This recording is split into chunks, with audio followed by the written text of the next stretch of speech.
अस्सलाम वालेकुम वरहमतुल्लाहि वबरकातुह। ये किताब, ये लेजेसी ऑफ ट्रस्ट, मोहतरम टी रफ़ीक़ अहमद साहब और उनकी फैमिली की जानिब से शाया की गई है। ये आप खूब अच्छी तरह जानते हैं। आप में कई लोगों के पास ये किताब मौजूद होगी। इस किताब में ऐसी बातें समाई गई हैं जिन्हें हम सबको समझने की ज़रूरत है। मरहूम टी अब्दुल वाहिद साहब रहमतुल्लाह अलैह एक ऐसी शख्सियत हैं जिनके बारे में बहुत कुछ कहा जा सकता है। जहाँ तक हमारा ख़याल है, हमने ऐसी शख्सियत को हमारे यहाँ नहीं देखा है। वो कई शोबों से ताल्लुक़ रखते थे। उन्हें हमारे मुल्क और मिल्लत से बहुत लगाव था। वो सबकी खुशहाली के लिए काम करना चाहते थे और कर भी रहे थे। हम देख सकते हैं कि उन्होंने क्या क्या किया है। इस किताब में उनके बारे में एक अच्छी रिपोर्ट जो हम सब के लिए सुनने की ज़रूरत है दी गई है। मैं इस वीडियो के ज़रिए हमारे ग्रुप्स में रहने वाले तमाम दोस्त अहबाब से गुजारिश करता हूँ कि उनके पास भी एक किताब होगी, इस किताब का मुताला ज़रूर करें, यूँ ही घर में न रख दें। इस किताब को पढ़ने की ज़रूरत है और जानने की ज़रूरत है कि हमारे मरहूम टी अब्दुल वाहिद साहब ने हमारे मुल्क व मिल्लत के लिए क्या क्या किया है।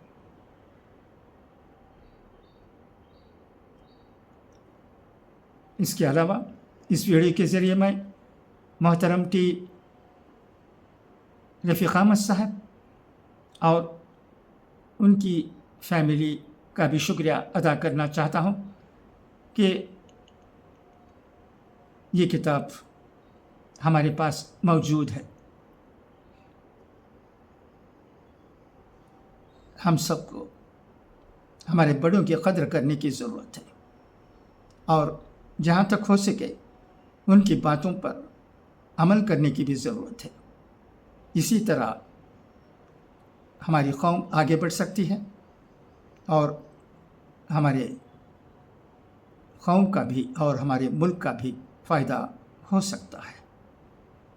तो आइए अब देखते हैं इस किताब the legacy of trust, the life and work of जनाब टी अब्दुल वाहिद साहब में, जो कि जनाब टी रफ़ीक़ अहमद साहब से शाया की गई है, क्या बातें कही गई हैं। खुदा हाफिज़, फ़ी अमानिल्लाह।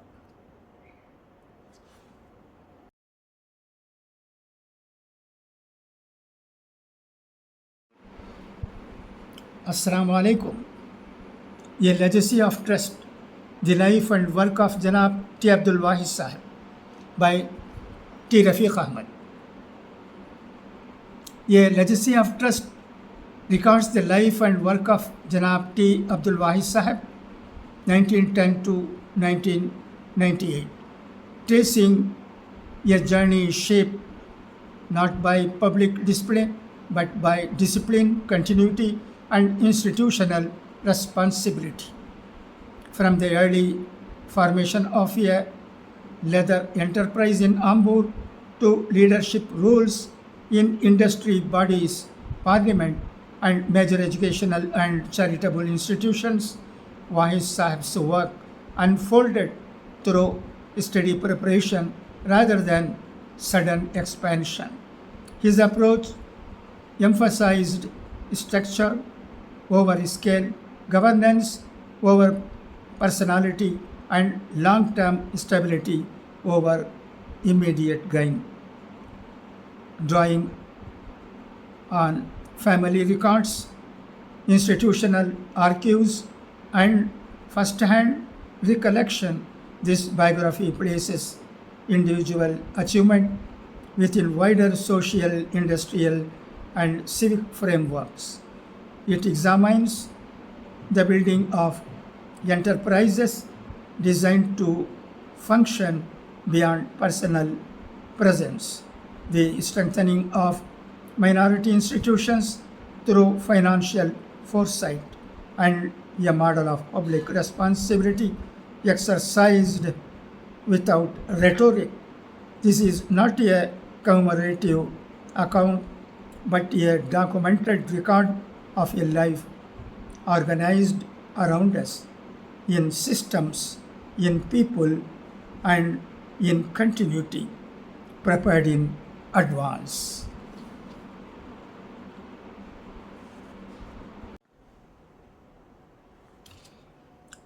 Preface. This volume records the life and work of Janab Abdul Wahid Sahib, whose career spanned industry, public service, education, and community institutions across much of the 20th century. His activities unfolded during a period of significant transition, political, economic, and social, and were shaped by both local circumstance and global engagement. Much of this life was rooted in Ambur, a town that over time emerged as a major center of leather manufacture and Muslim enterprise in South India. Within this setting, T. Abdul Wahid Sahib played a formative role not as a solitary figure but as part of a generation of Muslim leaders who helped shape economic opportunity, institutional stability, and community organization during a period of rapid change. His work contributed to the consolidation of Ambur as an industrial town and to the strengthening of educational, charitable, and civic institutions that extended well beyond it. The purpose of this biography is not celebration but record. It seeks in document the progression of a life lived within structure, the evolution of family enterprise, the building of institutions, the assumption of public responsibility, and the steady transfer of leadership across generations. Where possible, events have been placed in chronological context and presented with attention to sequence, continuity, and consequence.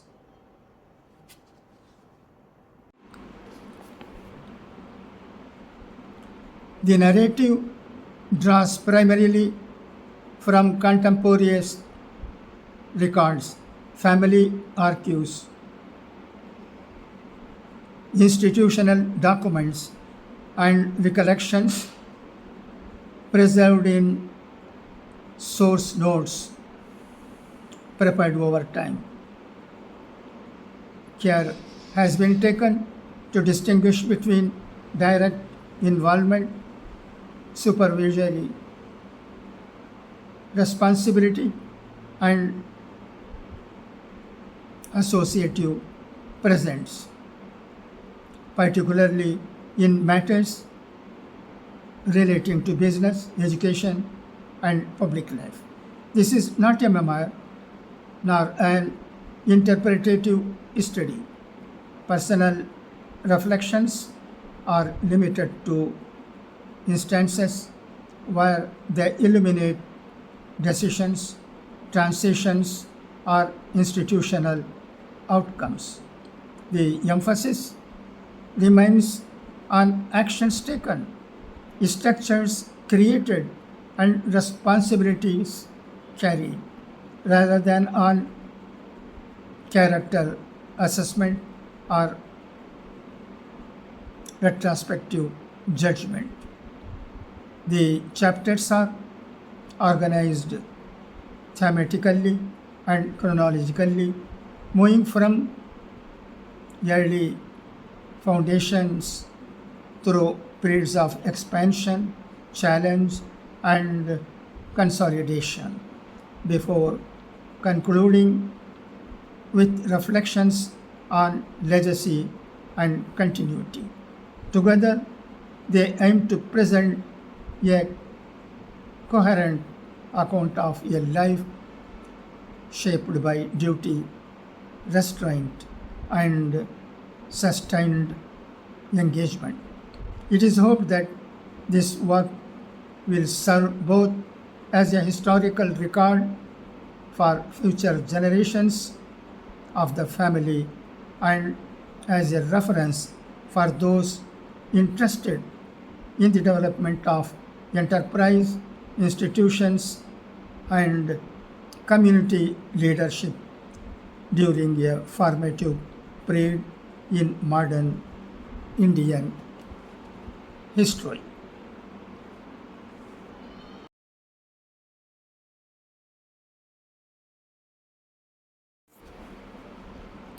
Note from T. Rafiq Ahmad.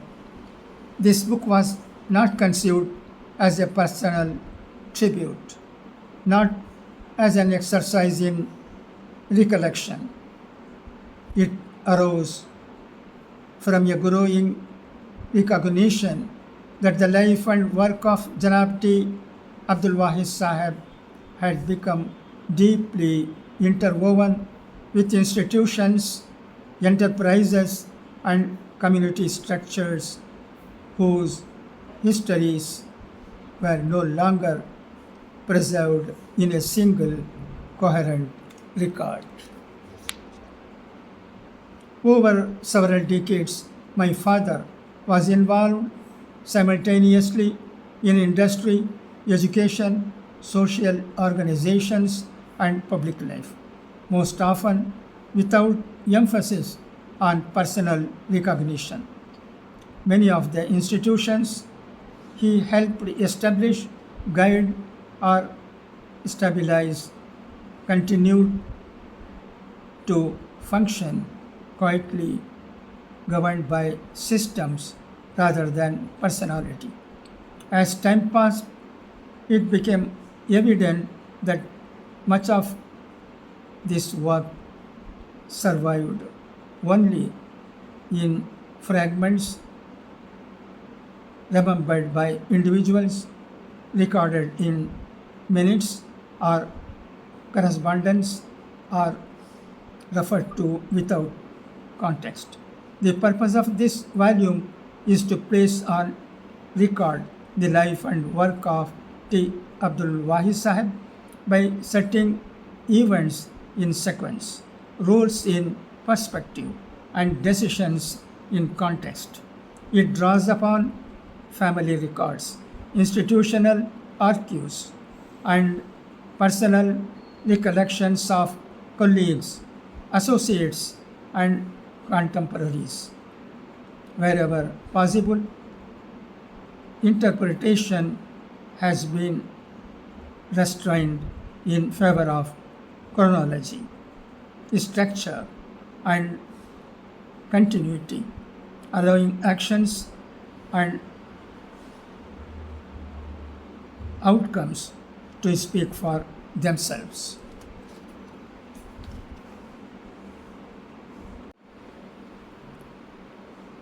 This is not an exhaustive account, nor does it attempt to resolve any omission or inconsistency that accompanies a life lived across nearly 9 decades of social, political, and economic change. It is instead an effort to assemble a coherent record, one that reflects how responsibilities were carried, how institutions were shaped, and how continuity was valued over prominence. I have initiated this work in the hope that it will serve future generations within the family, across institutions, and among researchers as a reliable reference. If it succeeds in conveying the principles that guided my father's decisions, order, responsibility, restraint, and trust, then it will have fulfilled its purpose. Acknowledgements. This work benefited from the careful review and guidance of several members of the family who assisted with verification of dates, names, and events and helped ensure factual accuracy and fidelity to source material. In particular, I wish to record my appreciation for Karthik Murugadas, who worked closely with me throughout the preparation of this volume. He undertook primary responsibility for organizing and shaping the archival material into a coherent narrative, while also designing the book and its layout.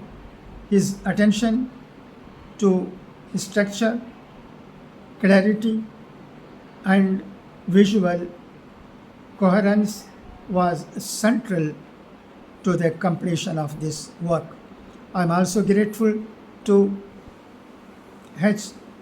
Mahmood Akhtar and Fahmida Irfan, whose support and involvement extended across the entire process. Their familiarity with both personal and institutional histories and their readiness to review, clarify, and verify details at various stages provided an essential layer of continuity and assurance. Additional assistance was received from T. Mashkura, T. Adnan Ahmad, T. Faizan Ahmad, and K.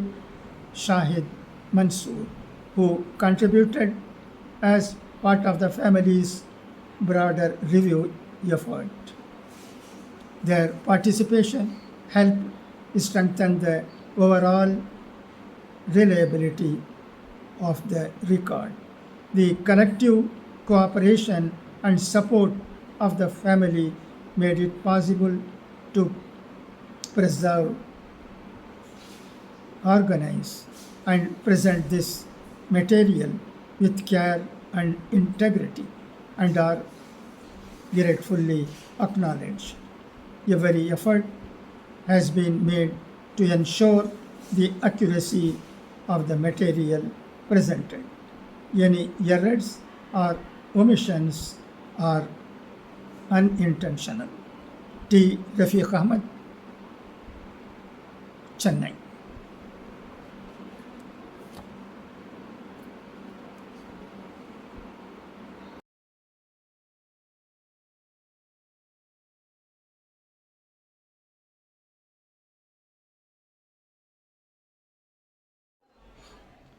Assalamu alaikum. Now I am reading chapter 1 of the book, A Legacy of Trust, the life and work of Janab T. Abdul Wahid Sahib by T. Rafiq Ahmad. Please listen to it.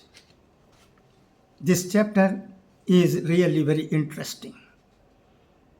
In Ambur, elderly persons will be knowing of the famous Dade family, but I think youngsters have to learn about this family and its contribution to the community of Ambur. Chapter 1. A Boy with a Voice. The Seeds of a Visionary. Family Roots and Early Inheritance. Born on 15th June 1910 into the distinguished Dade family of Ambur, T. Abdul Wahid Sahib inherited not just wealth and status, which Allah subhanahu wa ta'ala in His infinite mercy had blessed them with, but a deep-seated commitment to the welfare of others. His family was renowned throughout the North Arcot district for its generosity and public standing. He was the son of Dade Abdul Rahim Sahib and Madekar Aminabi Sahiba, and was named Abdul Wahid, a name signifying humility and responsibility, meaning servant of the unique one. His grandfather, T. Rahman Sahib, was a highly respected figure in Ambur, and the street on which the family resided continues to bear his name, T. Rahman Sahib Street, a lasting marker of the family's standing in the town. An educational legacy at home. A formative influence in his early life was his uncle, T. Abdullah Sahib, a prominent community leader who laid the groundwork for organized education in Ambur. He established an elementary school on the premises of the Chowk Mosque, which later developed into the well-known Masarulum School. It was here that young Wahid Sahib began his early education, absorbing both formal learning and the values of discipline and service that would shape his life, the spirit of the times. But it wasn't books alone that shaped him. It was also the energy of the times. The early 1920s were a turbulent and awakening period in India. The Khilafat movement and Gandhiji's call for non-cooperation stirred public conscience across the country, including the small town like Ambur. A voice at 12. At just 12 years of age, Wahid Sahib stood up at public meeting and delivered an unprompted extempore speech. His words, clear, forceful, and conviction-driven, left a strong impression on the gathering. The elders, moved by the confidence and clarity of the young speaker, lifted him onto their shoulders. It was a defining moment, remembered not for its drama, but for what it revealed, an early sense of responsibility and an ability to speak with purpose. That spontaneous speech was not merely the beginning of public speaking. It marked the first visible expression of a quality that would define his life, the belief that voice, when exercised, must serve a larger cause. Academic discipline and early independence. From there, his academic journey continued with steady discipline. After his early schooling at Mazharloom, Ambur, he joined Madrasa-e-Azam High School, Madras, followed by Islamia College, Wanembadi, where he completed his intermediate studies. During this period, he formed a close friendship with Maligai Abdul Aziz Sahib, a fellow student and contemporary. Both young men pursued their studies with seriousness and self-discipline, often renting a small shop overnight to save travel time between Ambur and Wanembadi. Wahid Sahib later joined Government Mohammedan College, Madras, completing his Bachelor of Arts and went on to obtain his Bachelor of Law BL degree from Law College, Madras, graduating in 1935. During his years in Madras, he was permitted to stay at P. Abdul Qadir and Company, where his maternal uncle Madekar Abdul Majid Sahib served as a manager in charge, an arrangement that allowed him to continue his studies with focus and stability. A milestone for Ambur. During this period, T. Abdul Wahid Sahib and Maligai Abdul Aziz Sahib became the first Muslim law graduates from Ambur, a milestone that marked a significant moment in the town's educational history.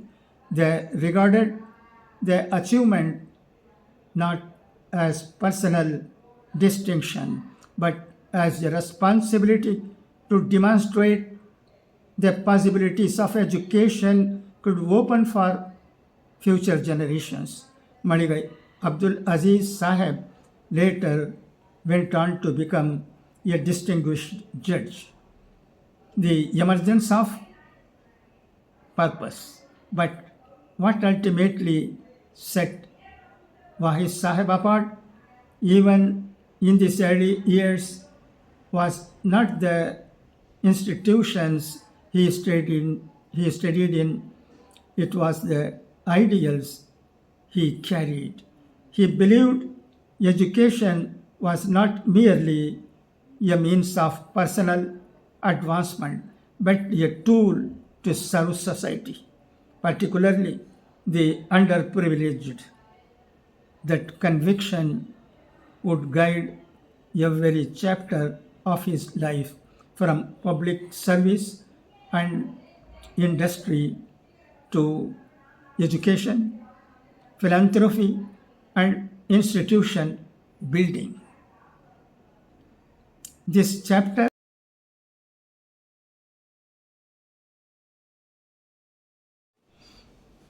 Assalamu alaikum. I am reading chapter 2 of the book, A Legacy of Trust, the life and work of Janab T. Abdul Wahid Sahib by T. Rafiq Ahmad. Please listen to it. Chapter 2, Discipline and Duty, the making of a public servant. From academic completion to public responsibility. With his degrees in arts and law, completed in 1935. T. Abdul Wahid Sahib entered adulthood equipped with formal education and a sense of responsibility shaped by family legacy. His academic journey from Ambur to Vanambadi to Madras required extended periods away from home and fostered habits, self-reliance, order, and methodical work. Entry into government service. In 1936, T. Abdul Wahid Sahib entered government service as Municipal Commissioner of Periykulam, a developing town in the Madurai region. The position involved oversight of municipal administration, finances, and civic operations within the framework of colonial governance. Those who worked with him during this period recalled a measured and orderly approach. Instructions were clear, records were maintained carefully, and standards were enforced consistently. Administration was conducted without display, and decisions were taken after review rather than impulse. Administration in a time of change. His tenure coincided with increasing political and administrative complexity in pre-independence India. Municipal governance required balancing local needs, regulatory constraints, and limited resources. These years provided direct exposure to institutional functioning, accountability, and the limits of administrative authority. A conscious decision to step away. In 1941, Wahid Sahib resigned from government service. The decision was taken without public explanation and reflected a considered assessment of where his efforts could be more effectively applied. Those close to him regarded the resignation as consistent with his preference for responsibility accompanied by autonomy. A brief foray into trade. Following his resignation, he entered the textile trade, seeking to apply his organizational skills in commerce.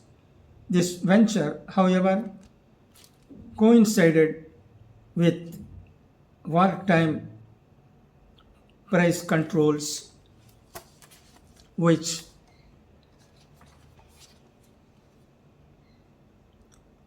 curtailed private trade and limited viability.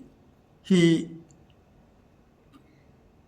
treated the episode without disappointment. It was regarded simply as experience gained, not opportunity lost.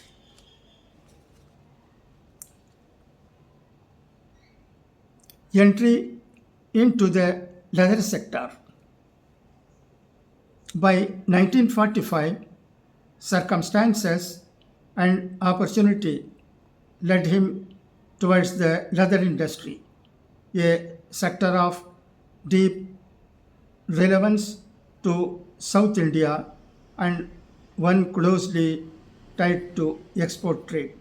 He joined the Southern India Skins and Hides Merchants Association, SISHMA, as secretary, placing him at the intersection of industry, practice, policy discussion, and international trade engagement. In this role, his legal training, administrative experience, and disciplined temperament found natural application.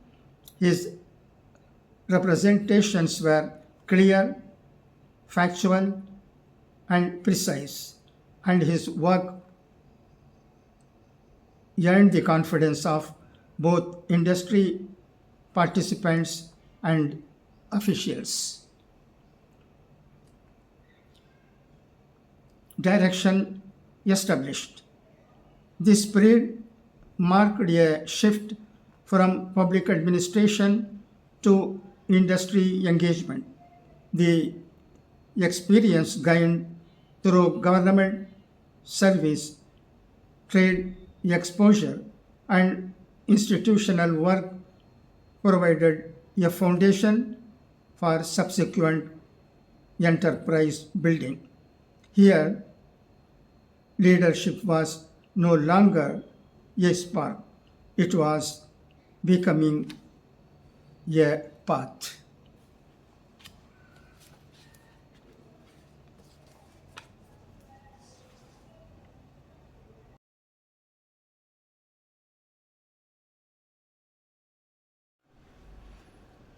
Assalamu alaikum.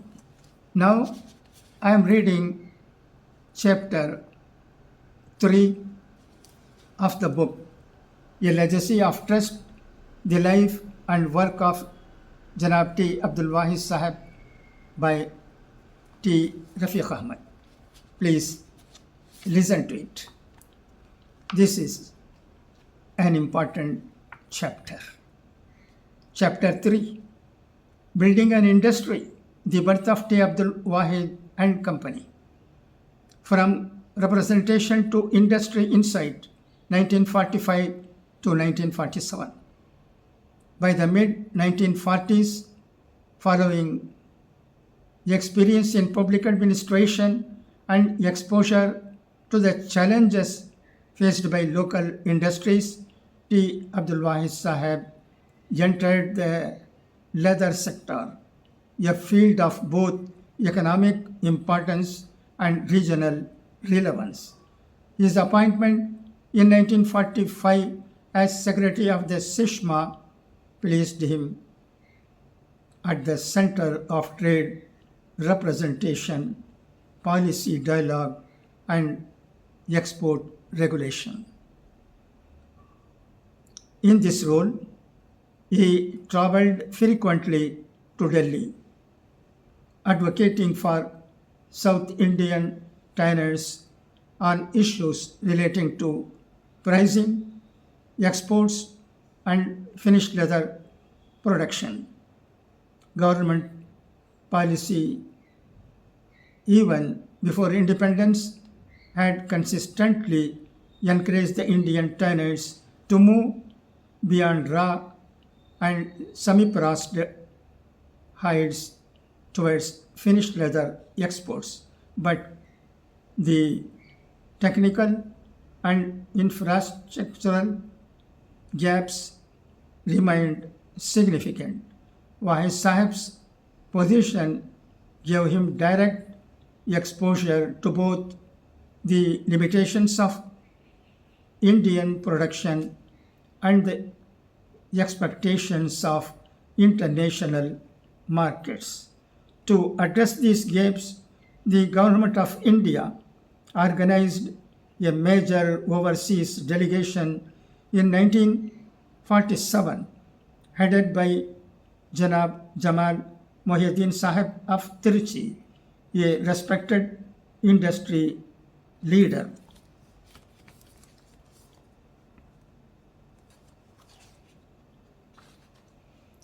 Wahid Sahib served as member secretary of this delegation, responsible for coordination, documentation, and reporting. The delegation traveled for nearly 2 months across the United States, the United Kingdom, and continental Europe, visiting tanneries, research institutions, and trade centers. Travel in that era was arduous.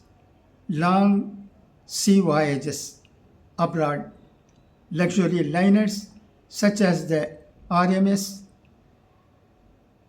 Mauritania, and multi-stop journeys on propeller-driven aircraft.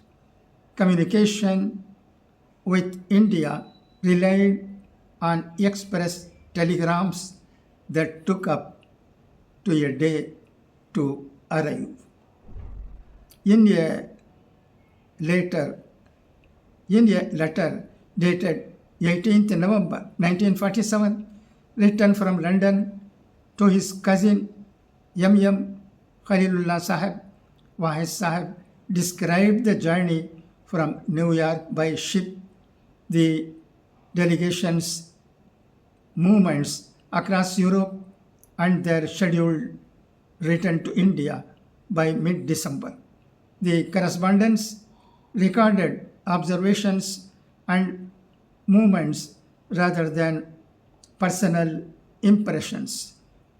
These travels provided him with direct exposure to modern tanning technology, structured export systems, and rigorous quality benchmarks.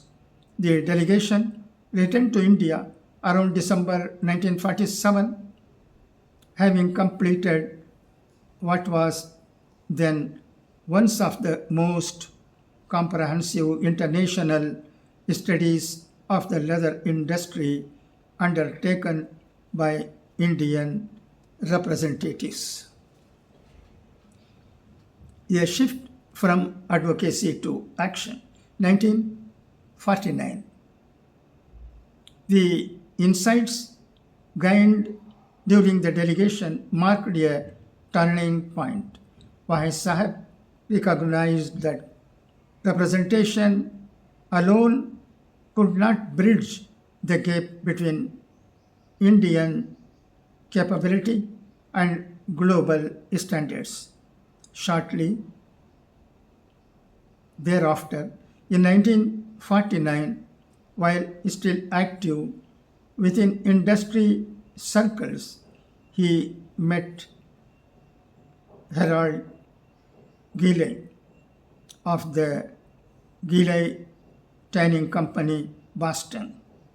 Initially, Wahid Sahib was appointed as an agent to procure vegetable tanned cow and buffalo calf skins, coordinating sourcing through established contacts in Pyramid, Madras leather trading hub. His reliability and familiarity with quality requirements led Gilley to suggest that he manufacture and export directly. When Wahid Sahib explained that he lacked working capital, Gilley made an exceptional offer, a Red Cross letter of credit, allowing advance funding against future shipments. At a time when Indian entrepreneurs had little access to institutional finance, this gesture of trust proved decisive. Formation of T. Abdul, Wahid and Company. With this support, T. Abdul, Wahid and Company was formed as a partnership firm. Wahid Sahib leased a tannery at Pallavaram and commenced production of cow leather for direct export to Gillig Tanning Company, Boston. This marked his transition from trade representation to manufacturer exporter. The early years demanded meticulous attention to sourcing, processing, quality control, and shipment schedules. His insistence on discipline and documentation shaped the company's operating culture from the outset. Expansion to Ranipet and operational challenges. As demand increased, Pallavaram's limited facilities proved inadequate. Wahid Sahib expanded operations to Ranipet, leasing 3 tanneries and appointing Wanekar Abdul Qadir Sahib, husband of his elder sister Halima B. Sahiba, to oversee production. Over time, cooperation for raw materials intensified, and purchases by Gillig Tanning Company were reduced. In response, production was scaled down to maintain stability rather than pursue volume without control.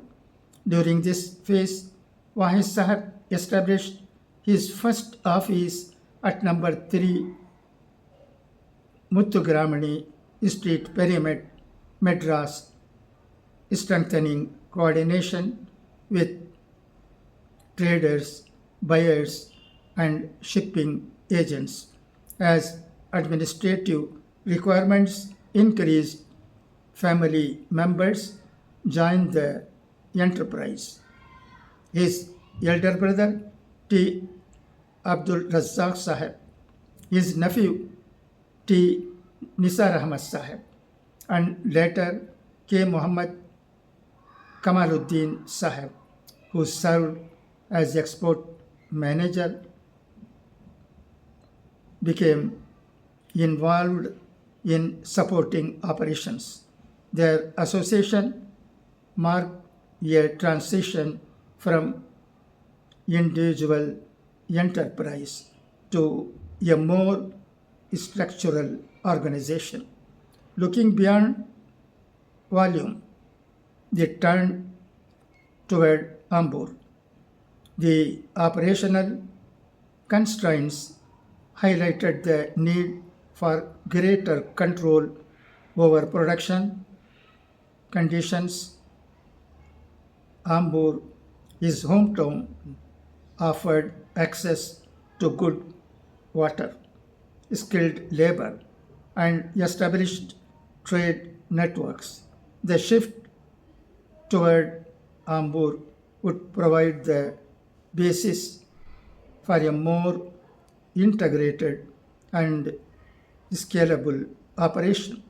From administrator to industry builder, this chapter marked the true beginning of Wahid Sahib's entrepreneurial journey, a deliberate transition from administrator and representative to industry builder. It was guided by discipline, informed by international exposure, and grounded in realism rather than ambition. The foundations were in place. Then next phase would focus on scale, technology, and location.